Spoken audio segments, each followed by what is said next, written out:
아침 출근길 혼잡한 버스에 할머니 한 분이 타셨습니다. 그런데 주머니를 뒤지던 할머니가 난감해 하십니다. 기사 양반 미안한데 내가 지갑을 안 가져왔네. 꼭 어디를 급히 가셔야 되는데 이제 내리기도 그렇고 또 돈은 없고 그래서 좀 난감한 표정을 짓고 입구에 서 있었습니다. 기사 아저씨도 좀 어떻게 할까 고민 중에 있는데 바쁜 사람들이 빨리 내리시라고, 우리 출근해야 되는데 왜 그러고 계시냐고 윽박 지르는 사람도 있고, 기사분한테 빨리 출발하라고 늦었다고 막 의견이 막 반분돼서 소리들이 오고 가고 있었습니다. 그때 한 고등학생이 요금함에 10,000원을 넣었습니다.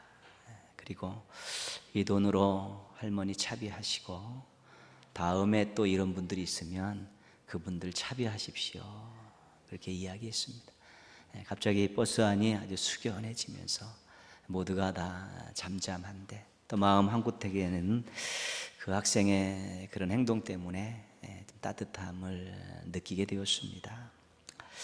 따뜻한 마음이 그리워지는 시대에 우리들의 마음을 돌아보게 하는 그런 일화입니다. 다른 사람을 배려하고 돕는 마음이 따뜻한 마음입니다. 오늘 말씀에서 우리가 따뜻한 마음을 가진 사람들을 보게 되는데요, 32절 말씀 보시면 사람들이 귀먹고 말 더듬는 자를 데리고 예수께 나와 안수하여 주시기를 간구하거늘. 귀먹고 말 더듬는 사람은 불편함이 많은 사람이고요, 성경 시대에 이런 장애를 가지고 있는 분들은 사람들에게 굉장히 무시당하고 또 왕따당하고 또 불결한 사람들이라고 또 옆에 잘 세워주지도 않고 그랬습니다. 그런데 주변의 사람들이 이 사람을 예수님께 데리고 온 것입니다. 안수하여 달라고, 고쳐달라고 그렇게 데리고 온 것이죠. 요한복음 5장에 보면 베데스다 연못에 38년 된 병자가 나옵니다. 그 병자가 예수님을 만났을 때 내가 낫고자 하느냐, 그런 말씀을 들은 다음에 그 환자가 한 얘기가 뭐냐면, 물이 움직일 때 나를 못에 넣어주는 사람이 없습니다. 그 38년 된 베데스다 연못의 그 환자는 관심을 가져주는 사람이 없었습니다. 도와주는 사람이 없었고요, 옆에 있는 사람은 배려하는 사람들이 아니라 전부 경쟁자들이었습니다. 육신도 아팠지만 마음도 굉장히 아팠죠. 자신에게 관심 갖고 도움을 줄 만한 측근의 사람들이 아무도 없었기 때문에 그렇습니다. 사도행전 3장에 보면 나면서 못 걷게 된 사람이 나오죠. 그 사람에 대해서 이렇게 말합니다. 사람들이 메고 오니 구걸하게 하기 위하여 날마다 성전 미문이라 하는 성전문에 둔이다. 주변에 있는 사람들이 그 사람을 성전 미문에다가 아침에 대다 놓고 또 저녁에 데리고 가고 그랬다는 것이죠. 왜 그러냐면 구걸하게 하기 위해서 그랬다는 거죠. 구걸하게 하기 위해서. 요즘 말로 하면 이거 앵벌이가 아닌가, 이제 그런 생각도 든 것이죠. 이 사람을 과연 위해서 했으면 괜찮은 마음인데 혹시 자신들의 이익을 취하기 위해서 앵벌이식으로 이 사람을 이용한다면 그 주변에 있는 사람은 이 사람에게 있어서 전혀 도움이 되지 않는, 정말 인생을 더욱 몰락시키는 그런 사람이었다는 것입니다. 그러니까 주변에 어떤 사람이 있느냐가 굉장히 중요한 것입니다. 주변에 있는 사람들을 어떻게 대하느냐가 굉장히 중요한 것입니다. 오늘 이 귀먹고 말을 잘 못하는 이 사람들, 주변에 있던 사람들은 따뜻한 마음을 갖고 있었죠. 이 사람이 얼마나 불편해하고 얼마나 아파하고 얼마나 사람들로부터 따돌림을 당하는가를 다 알고 있었습니다. 그 사람이 더 나은 삶을 살기를 원했던 것이죠. 이 삶에서 해방되기를 원했던 마음이 있어서 예수님께 이 사람을 데리고 온 것입니다. 따뜻한 마음을 가진 사람들에 의해 귀먹고 말 더듬는 사람이 예수님께 인도되었습니다. 근데 유독 마가복음 7장 이 말씀에서는 예수님께서 특별히 다른 행동을 취하십니다. 33절 말씀 보시면요, 예수님의 행동의 특이함이 나오는데 예수께서 그 사람을 따로 데리고 무리를 떠나사 손가락을 그의 양귀에 넣고 침을 뱉어 그의 혀에 손을 대시며 그 사람을 무리가 보이지 않는 다른 곳으로 이렇게 데려갔다는 것입니다. 그리고 손가락을 양 귀에 넣고 혀에 손을 대셨던 것이죠. 왜 따로 데리고 무리를 떠나가셨을까? 히랍 교부들은 과시하시는 것을 원하지 않으시기 때문이다, 이렇게 해석을 했습니다. 칼빈은 더 자유롭고 강력하게 기도하기 위해서라고 이렇게 해석을 했습니다. 트렌치라는 신학자는 예수님의 능력을 더 강하게 받게 하기 위해서 무리와 분리를 시켰다, 그렇게 말씀합니다. 다 일리가 있는 그런 해석들입니다. 근데 우리가 베토벤이라는 그 음악가의 듣지 못하게 된 이후의 고백을 한번 보면 조금 다른 각도에 생각할 수 있습니다. 베토벤이 귀가 먹은 후에 했던 말입니다. 나의 불행은 귀 먹음으로 인해 2배로 고통스러운 것이 되었다. 모임에서 편안함을 누리지 못하고 대화도 나눌 수 없고 생각도 나눌 수 없어서 모임에 절대로 가고 싶지 않게 되었다. 나는 추방된 삶을 사는 것 같았다. 사람들 사이에서 자신이 초라해서 견딜 수가 없었다는 것입니다. 사람들에게 자신이 비춰지는 그것이 너무 초라하게 느껴서 사람들을 만나지도 않고 모임에도 잘 가지 않았다는 것이죠. 들리지 않는 것 때문에 그런 마음의 중압감을 갖고 살게 되었다는 고백입니다. 예수님께서 듣지 못하고 말을 하지 못하는 사람이 갑자기 많은 사람 앞에 공개되었을 때에 그 충격에 대해, 수치심에 대해서 미리 헤아린 것입니다. 사람들이 자기를 다 보고 있다는 이것이 그 사람에게는 굉장히 큰 힘든 일이었기 때문에 그 부담을 덜어주기 위해서, 그 수치심을 해결해 주기 위해서 예수님이 그 무리들과 분리시켰다는 것입니다. 물론 말씀으로 당장 해결할 수 있는 그런 능력이 있지만 일단 사람들에 의해서 많은 무리들 사이에 섰을 때에 그 사람에 대한 부분들을 헤아리셔서 일정하게 남들 보지 않는 곳에서 또 격리시키고 분리시켜서 그와 대면하신 것입니다. 말씀으로 치유하지 않으시고 왜 귀와 혀에 손을 대셨을까? 그 환자의 상태를 본 것이죠. 이 사람들 앞에 떳떳하게 서지 못하는 그런 모습들, 또 자기를 너무 비하하는 그런 모습들, 사람들이 자기에게 대하는 그런 시선들과 태도들로 인해서 상처받은 사람들이죠. 근데 예수님께서 그 누구도 그에게 쉽게 접근하지 않는데 예수님께서 그 몸에 손을 대시는 것입니다. 손을 대시는 것이죠. 나의 수치스러운 부분을 이분이 더럽다 아니하시고 만져주시는구나. 나의 환부를 예수님께서 고치고 계시는구나. 그런 부분들, 그 작은 스킨십으로 그거 안 해도 얼마든지 고치실 수 있는데 그 귀에 혀에 손을 대시면서 내가 너를 더럽다 하지 않고, 나는 너를 색안경을 끼지 보지 않고, 나는 네가 행복하길 원한다라는 그 무언의 그 마음을 그 환자에게 전달한 것입니다. 병자가 이런 생각을 갖게 되면 육신뿐 아니라 마음도 치유될 수 있기 때문에 그렇습니다. 그냥 말씀으로 육신의 연약함을 치료해도 되는데 그 스킨십을 한번 하는 것 때문에 그 사람의 그 마음까지도 돌볼 수 있고 또 헤아릴 수 있었다는 것입니다. 예수님은 따뜻한 마음을 가지신 분입니다. 다른 사람의 마음을 헤아리고 수치심을 느끼지 않게 하셨기 때문입니다. 또 손을 대심으로 그 사람의 마음의 짐도 덜게 하셨기 때문입니다. 따뜻한 마음을 가진 사람들과 따뜻한 마음의 예수님 때문에 이 사람이 소망을 갖게 되었습니다. 자신의 부족함과 연약함을 넘어설 수 있는 삶의 기반을 얻게 되었고요. 신앙 안에서 또 새로운 인생을 출발할 수 있게 됐다는 것이죠. 단지 장애가 풀린 것뿐만 아니라 주변의 사람들의 그 따뜻함, 또 예수 그리스도의 그 따뜻한 마음이 그 마음 속에 있는 오래된 상처들을 다 씻으면서 이분이 더 밝은 모습으로 살 수 있게 되었다는 것입니다. 신앙 공동체는 따뜻한 마음을 가진 사람들이 많아야 됩니다. 이것이 서로 사랑하라는 예수님의 그 말씀 속에서도 담겨 있는 내용이기도 합니다. 따뜻한 마음을 가진 사람이 많이 있을 때 서로 이해하고 배려하고 나누고 섬기는 일들이 자연스럽게 일어나지요. 성경에서 무수히 신앙 공동체에게 이야기하는 내용이 그것입니다. 이해하고 배려하고 나누고 섬겨라. 그 말씀들을 다 묶어내 보면 따뜻한 마음을 가지라는 것입니다. 그래서 교회가 따뜻한 마음 가진 사람들의 이 지체들이 많을 때 사랑 충만한 교회가 되는 것이고요. 따뜻한 마음을 가진 회원들이 많을 때 행복한 여전대가 될 수 있는 것입니다.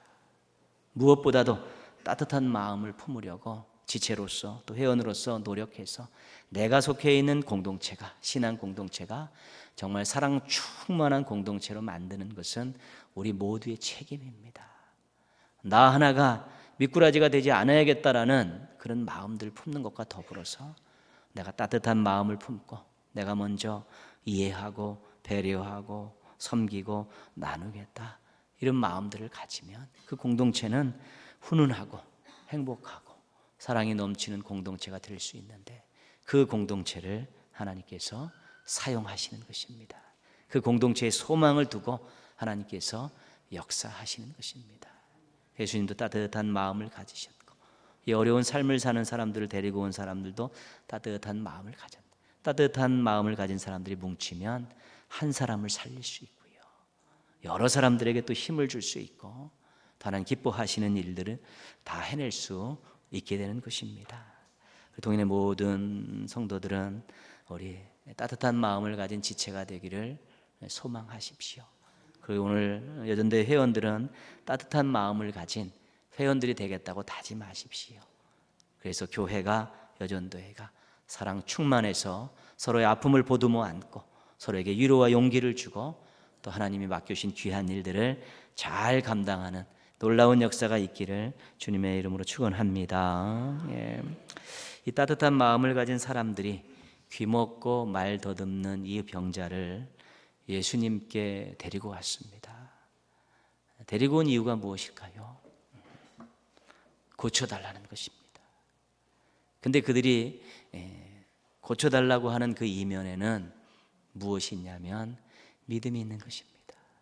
예수님께서는 고칠 수 있으신 분이다라는 믿음이 있기 때문에 예수님께 데려온 것이죠. 용한 의사가 있으면 그 사람한테 가는 것입니다. 이 병을 고칠 수 있는 누가 유명하다 그러면 그 사람한테 가는 건 아니겠습니까? 아무한테나 안 가지 않습니까? 근데 이 사람들이 이 어려운 우리 이웃을 어떻게 좀 행복한 삶을, 보다 나은 삶을 살게 했으면 좋겠는데, 이 장애의 문제를 해결했으면 좋겠는데, 그래, 예수님이다. 예수님이라면 고치실 수 있을 것이다. 그리고 그 마음들을 모아서 이 병자를 데리고 가서 예수님께 뭐라고 말씀하십니까? 안수 좀 해주십시오. 그래, 안수 좀 해달라는, 고쳐달라는 것입니다. 믿음이 있기 때문에 제대로 데리고 온 것입니다. 어떤 소문을 듣고 또 이렇게 의사라든가 의료기관으로 또 데리고 간 사람들도 있었겠죠, 그 인생 가운데. 근데 이 사람들은 예수님께서 이것을 고치실 수 있다는 믿음이 있어서 그 믿음을 가지고 이를 예수님께 데리고 온 것입니다. 34절에 보면 예수님께서요, 그 사람 몸에 손을 대신 후에 하늘을 우러러 탄식하시며 그에게 이르시되 에바다 하시니 이는 열리라는 뜻이다.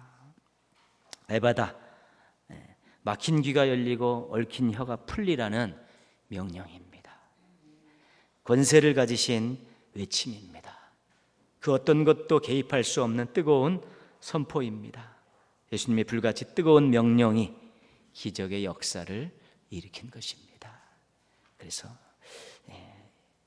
이 사람들이 예수님께 데려온 그 사람들의 그 뜨거운 믿음, 또 예수 그리스도의 그런 뜨거운 외침, 이것이 이 병자를 회복시키는 놀라운 기적의 역사로 나타난 것입니다.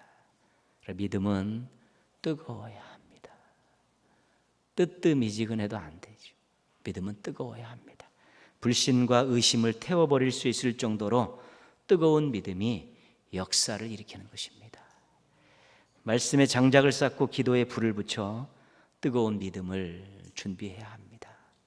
여기에 성령님의 기름 부으심까지 합세하면 감당할 수 없는 일들이 일어나게 되는 것입니다.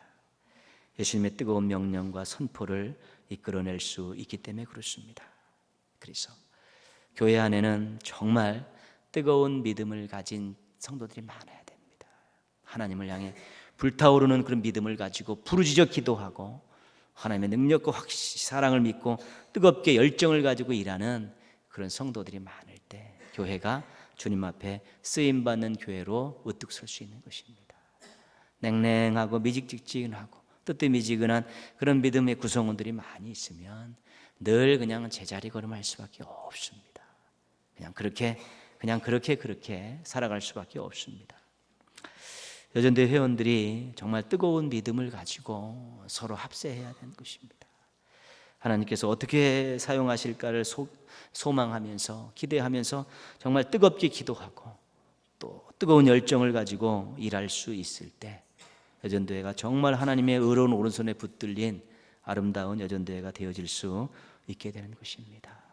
성도님들이 뜨거워지면 교회가 뜨거워지고 여전도회 회원들이 뜨거워지면 여전도회가 뜨거워져서 하나님 기뻐하시는 일들을 얼마든지 잘 감당할 수 있게 되는 것입니다. 그래서 오늘 말씀을 따뜻하고 뜨겁게 이렇게 정했죠. 우리 수평적으로 주변에 있는 사람들에게는 따뜻한 마음을 가지고 대하고요. 수직적으로 하나님에게 대해서는 뜨거운 믿음을 가지고 그렇게 나아가는 것, 이것이 굉장히 중요하기 때문에 그렇게 말씀드리는 것입니다. 정말 사랑의 공동체를 만들고 뜨거운 그 믿음을 가지고 하나님의 도우심을 간구하는 그런 공동체가 될 때 정말 이전에 맛보지 못했던 놀라운 일들을 많이 맛보실 수 있는 것입니다. 더 뜨겁게 좀 기도한다고 욕할 사람은 없습니다. 따뜻한 마음을 가지고 좀 이해하고 배려하고 돕는다고 뭐라 그럴 사람 아무도 없습니다.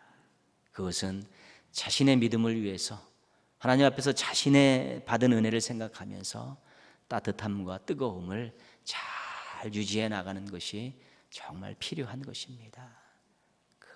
따뜻하게 뜨겁게 이 두 가지를 잘 유지하게 될 때 정말로 본인의 신앙도 또 성장하는 기쁨을 맛보실 수 있고요. 본인이 속해 있는 공동체 안에 많은 동역자들과 형제 자매들과 또 사랑의 교제를 할 수 있고 또 함께 힘을 합해서 동역자들과 놀라운 역사를 이룰 수 있기 때문에 이 따뜻함과 이 뜨거움은 우리가 늘 유지해야 될 아름다운 일들이 되는 것입니다. 교회 안에는 우리 여자분들이 압도적으로 많습니다. 4분의 3 이 정도까지 될 것 같지 많으면. 그렇기 때문에 많은 수를 가진 우리 여자분들이 따뜻한 마음을 가지면 금방 교회가 사랑 충만해집니다. 그 많은 수의 그런 우리 여전대 회원들이 정말로 뜨겁게 기도하고 열정적으로 일하면 교회가 하나님 보시기에 정말 아름다운 교회가 되어질 수 있게 되는 것이지요. 그래서 여러분들이 따뜻한 마음을 가지고 가정을 잘 지키는 것 이미 다 알고 있는 사실입니다. 그 마음을 가족들에게 향한 마음을 조금 교회로 향해서 더 많은 사람들에게 따뜻한 마음을 보여주시고요. 여러분들의 눈물의 기도 때문에 또 가정들이 오늘까지 이렇게 귀한 모습으로 달려온 거 다 알고 있습니다. 그 기도의 범위를 조금 또 여전대회와 또 교회까지 확장해서 그렇게 뜨겁게 또 기도한다면 또 이전에 경험하지 못했던 놀라운 일들을 경험할 수 있게 될 것입니다. 오늘 주간 예배를 드리는 여전대 회원들 또 오후에 가셔서 정말 사랑을 나누면서 함께 또 기도하는 좋은 시간들 또 가지시고요. 그래서 따뜻한 마음을 준비하는 또 뜨거운 믿음을 준비하는 귀한 수련회를 통해서 여러분들 인생의 새로운 또 전환점을 맞이했으면 좋겠습니다. 그래서 성도님들 이전까지 교회를 위해서 애쓰고 수고하신 거 다 알고 있습니다. 좀 더 넓은 마음으로 좀 따뜻함을 더 키워가시고 또 뜨거운 마음으로 열정을 가지고 또 기도하고 헌신하신다면 우리가 속해 있는 이 교회 때문에 우리가 행복하고 우리 지역사회가 행복하고 또 우리 자녀들이 미래가 활짝 보장되는 놀라운 역사들을 경험하실 수 있게 될 것입니다. 동인의 모든 가족들과 주간 예배를 드리는 여전도의 회원들 모두가 다른 사람에 대해서는 따뜻한 마음을 품고 하나님에 대해서는 뜨거운 믿음을 준비해서 사랑과 능력이 넘치는 아름다운 공동체를 만들어 가시기를 주님의 이름으로 축원합니다. 네, 기도하겠습니다.